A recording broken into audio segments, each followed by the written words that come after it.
Hello les gars, bienvenue sur une émission Dox Mboko. Alors thème bi ma leen indi mooy influenceur. Quand on parle d'influenceur, on parle de réseaux sociaux et de beaucoup de choses.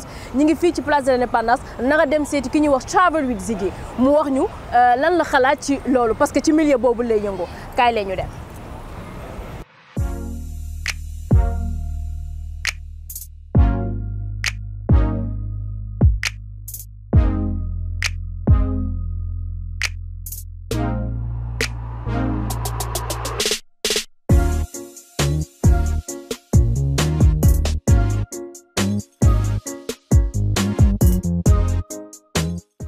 Là chez Ziggy, Travel with Ziggy. Ziggy, comment vas-tu? Ça va très bien, toi Aïcha? Et les activités, ça va? Ouais, bah, tout se passe super bien, alhamdoulilah. Alors, je vais pas tarder. Okay. Ma première question, c'est Ziggy, quels sont les avantages et les risques d'être influenceur? Est-ce qu'on peut déjà redéfinir les bases? Parce que moi, de façon personnelle, bah, tout le monde sait que j'ai un problème avec ces termes-là. Je trouve que c'est un peu trop pédant. Mais je me définirais plus comme un créateur de contenu. D'accord. Et donc, quand on parle de marketing d'influence, ce que j'en pense, c'est qu'il y a des avantages et des inconvénients, comme tu l'as dit. Et aujourd'hui, l'inconvénient, le premier qu'on peut remarquer, c'est le fait d'être public. Et donc, il y a beaucoup de gens qui croient avoir un droit sur ta vie. Et donc, ils se permettent de te demander des choses ou de t'envoyer des messages parce qu'ils croient que vous vous connaissez peut-être, parce que tu vois tellement la personne sur les réseaux que tu as l'impression de la connaître alors que pas forcément. Donc ça crée une certaine intimité entre les internautes et toi, mais c'est un inconvénient qui est très gérable. D'accord. Par rapport au marketing d'influence, comment vous le définissez-vous? Alors, je le définis comme un nouvel outil qui permet à plein d'entreprises, à plein de marques aujourd'hui de vendre et de se faire connaître. Parce que la chance qu'on a maintenant avec Instagram, c'est que c'est un outil public. Donc, il suffit d'avoir quelques bons tips pour pouvoir bien l'utiliser et tu pourras en profiter et bénéficier de ses fruits. C'est vrai qu'il y a quelques années, ce n'était pas aussi connu qu'aujourd'hui. Mais là, franchement, moi déjà, si je prends mon exemple personnel, c'est Instagram qui me permet de vendre. Je parle même plus des voyages, mais c'est vraiment un métier qui paie les factures et qui permet aux gens de vivre de façon correcte. D'accord.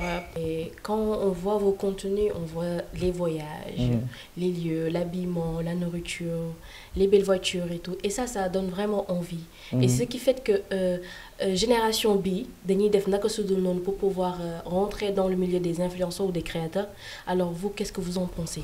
C'est un couteau à double tranchant et à chaque fois, moi, le conseil que je peux donner aux gens, c'est de faire très attention parce que ce que tu postes sur les réseaux, c'est un choix d'une petite partie de ta vie, c'est pas toute ta vie. Quand je galère ou quand je tombe en panne dans la forêt, je ne monte pas forcément sur les réseaux parce que j'ai pas envie de montrer peut-être. Quand je suis en train de galérer parce que j'ai pas 2000 francs pour m'acheter un petit sandwich, je vais pas montrer ça sur les réseaux. Donc j'ai envie de dire aux gens en fait, de faire très attention. C'est vrai que ça peut inspirer, mais il faut pas aller faire des bêtises pour ressembler en quelque sorte à ces gens-là. Quels sont les supports et les messages à favoriser afin de toucher les nouvelles générations? Parce qu'on vous voit voyager avec beaucoup de personnes. Comment vous arrivez à toucher ces gens de... Honnêtement, de façon très instinctive, hein, je vais dire, et très spontanée. Parce que moi, je suis quelqu'un de très entier dans tout ce que je fais dans la vie. Et je ne réfléchis pas genre 10 000 fois avant de poster mes trucs. J'y vais avec le feeling et puis ça donne ce que ça donne en fait. Et aujourd'hui, je suis content de savoir que les gens adhèrent au concept et il y a plein de gens qui nous font confiance, qui acceptent de venir nous suivre dans nos aventures. Mais le secret, c'est même pas un secret, en fait, c'est d'être naturel, d'être spontané et de ne pas se mentir à soi-même. Tu vois un peu. Et pour le marketing influence, on voit des fois vous faites des publicités par des marques. Est-ce que les influenceurs sont le levier des marques? Bon, on ne peut pas dire les leviers des marques parce que jusqu'à présent, il y a des marques qui n'ont pas compris que le marketing d'influence marche. Donc, mais pour les marques qui l'utilisent, honnêtement, ils trouvent que ça va. Parce que l'avantage aussi, c'est qu'avant de travailler avec un créateur de contenu, ce n'est pas beaucoup qui le font. Mais en tant que créateur de contenu, déjà, tu dois avoir un kit média. Et quand on dit kit média, c'est en quelque sorte ton CV qui montre les statistiques de ta page Instagram. Parce que sur Instagram, on a cette possibilité-là d'avoir les nombres, d'avoir la situation géographique de la communauté. Et donc, selon la marque et la cible de la marque, et pouvoir en fait avec qui travailler selon le kit média qui lui a été présenté.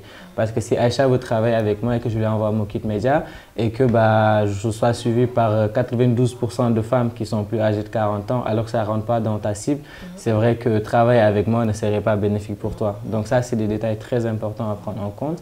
Et il y en a qui l'ont compris. Et après avoir travaillé également avec les créateurs de contenu, souvent on revient sur les chiffres pour donner les statistiques pour voir en fait s'il y a eu de l'impact ou pas ou si l'objectif qui a été fixé a été atteint. D'accord. Quel est votre dernier mot? C'était court, hein? Le mot de la fin, ce serait déjà te remercier, remercier ton équipe qui a fait le déplacement avec toi et de lancer un message à toutes les personnes parce qu'on sait qu'en 2022, Covid nous a beaucoup appris, il y a beaucoup de choses tristes qui se sont passées, il y a beaucoup de choses négatives qui se sont passées. Donc le conseil que je veux donner aux gens, c'est de vivre en fait comme s'ils devaient mourir demain, d'être empathique parce qu'il y a plein de gens qui sont en train de sourire d'or, mais quand ils rentrent chez eux, ils font face à des combats qui sont un peu difficiles. Donc soyez compréhensifs envers les gens, soyez empathiques, soyez gentils et traitez les gens comme vous aimeriez qu'on vous traite. Voilà. Merci beaucoup Ziggy. Avec grand plaisir. C'est bon? C'est bon pour toi? Alors c'était tout pour aujourd'hui. Si c'est un thème influenceur, accompagné de mon équipe MHD et Latir maa ngi leen di jaajëfal di leen jox beneen thème ak beneen jour fii ci LTC la télé citoyenne par et pour les citoyens maa ngi leen di jaajëfal big up.